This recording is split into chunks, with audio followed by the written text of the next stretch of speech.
Good afternoon, everyone.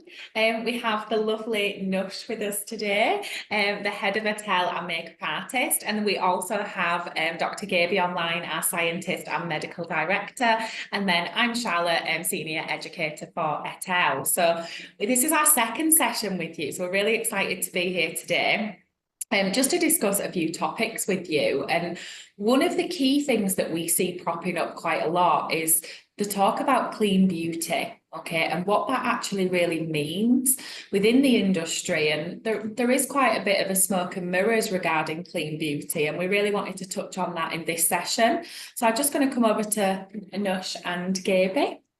Yeah, of course. I mean, what does that mean to you? It's a really tough one. I think with clean beauty, I think what we found and what we've learned is there's a lot of regulations that are in place in our industry, which is brilliant for us and brilliant for you guys as skincare professionals. But what's really hard is a term like clean beauty isn't regulated. So it's not like, right, okay, in order for you to call your brand a clean brand, these are kind of the things you need to hit. This is what you need to ensure. And therefore you can call yourselves a clean beauty brand. So it's almost come from nowhere, if I'm honest, and people have interpreted it in different ways and in their own way. Some brands have decided, right, we're going to call ourselves a clean beauty brand, and these are the standards that we formulate by, and this is what we live by as a brand. So everyone kind of has their own definition. And I think probably even on this conversation, if we were to go around and say to everyone, what does clean beauty mean to you? It's different. It's going to be really different. I might say, oh, it means that every single ingredient in there has been through a certain safety check and I know that it's going to be okay on my skin. You might say something totally different to me. You might go down the route of actually it's cruelty free and it's, it's for your skin. Yeah, and then Gaby would have, again, a totally different interpretation of that. So it's a really hard one in that sense. I think as the EU, so in terms of regulations across different countries, every kind of territory will have different standards that they legally have to abide by when they formulate. And we're very lucky in terms of the EU, we have one of the strictest guidelines that we have to adhere to. So it really does ensure product safety, and it ensures that we go through certain testing methods in order to put our products to market.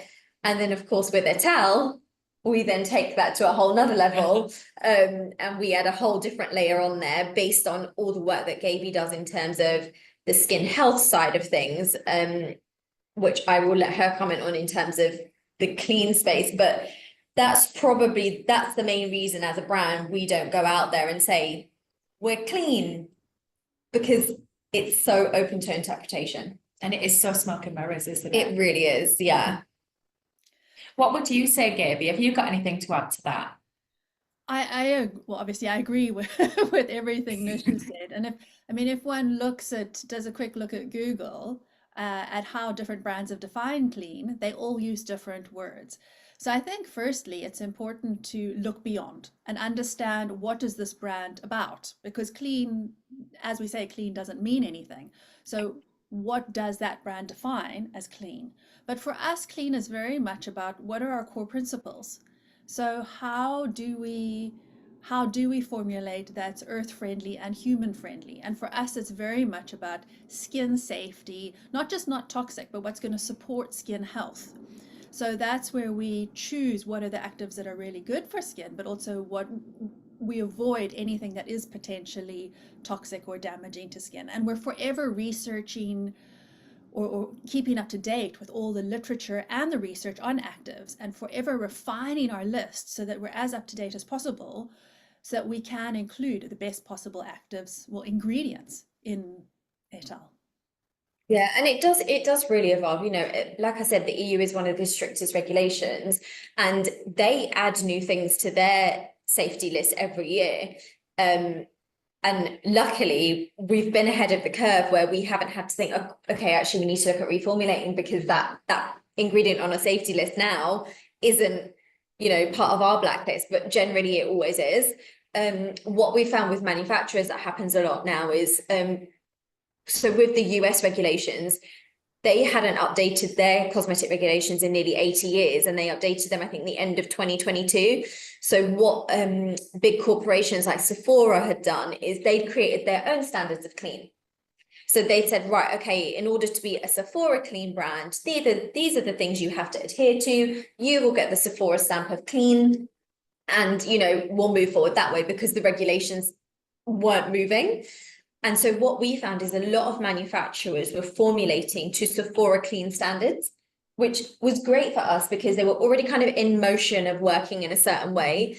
Because a lot of brands will be, you know, cross borders, and they will sell in the States as well.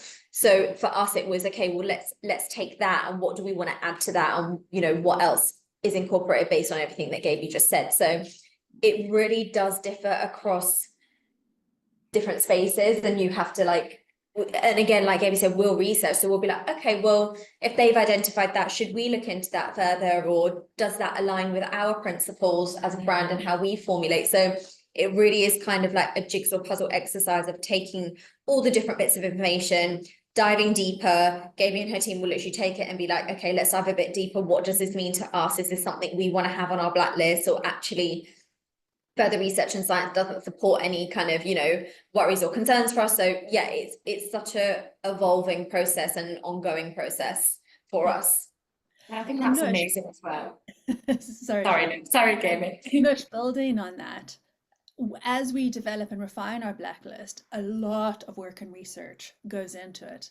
So we look not just at what the regulations say, but what is the actual research on the ingredients, and is there any hint that it's a problem for us? And I think because we go to that much effort, it allows us to be ahead of the curve. Yeah, agree.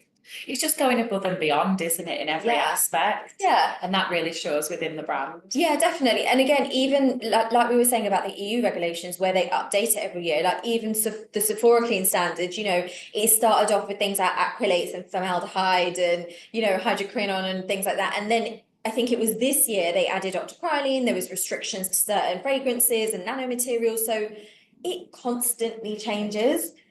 Because they're investing and they're doing more research. So it's a positive thing for us as, you know, people that invest in skin health and really do our research. It's a really positive thing that the industry is going that way. Yeah, no, definitely. Yeah. So yeah, that's why you don't hear us talk about et al as a clean beauty brand, because we don't really know what that means, and we don't want to go out and say something that doesn't have that substance and that core at it. We'd rather than talk about what isn't in our products, we'd rather talk about what we do put in our products, and give you the reassurance that whatever, you will know what isn't in our products based on our core principles, if that makes sense. Yeah, Yeah.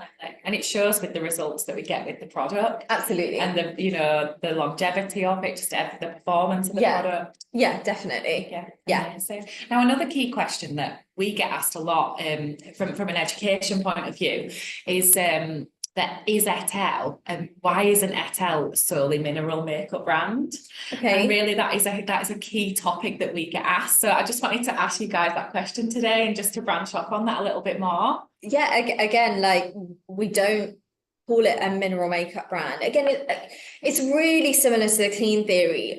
It's not really a regulated term, and for us to achieve what we want to achieve in terms of product performance and skin health performance, we can't solely use minerals in our products.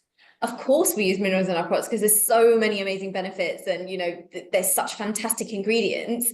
But for us to solely use them, we wouldn't have the gorgeous emulsions we have. We wouldn't have the amazing actives that we use. We wouldn't have our face mist. Like, it wouldn't exist. So, you know, there's, I mean, Gaby, you can dive deeper into that whole mineral space and how you select the minerals we do use, but there's so much that our brand wouldn't be if it was a mineral makeup brand. Absolutely.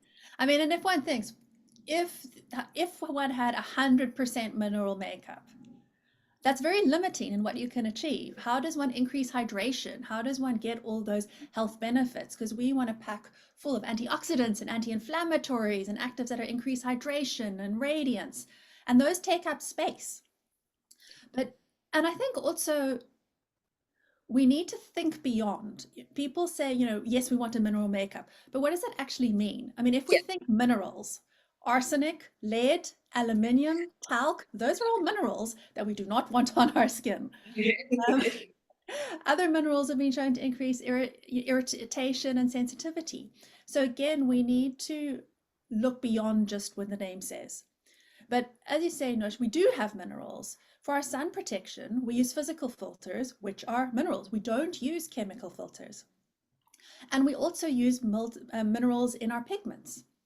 So we do use minerals, but it's essential to us to, when we design a product, to think synergistically, to look at what is going to support, or what is both going to achieve the performance of the cosmetic, but what's going to support skin health, and to include actives in the product that will do that. And those actives take up space.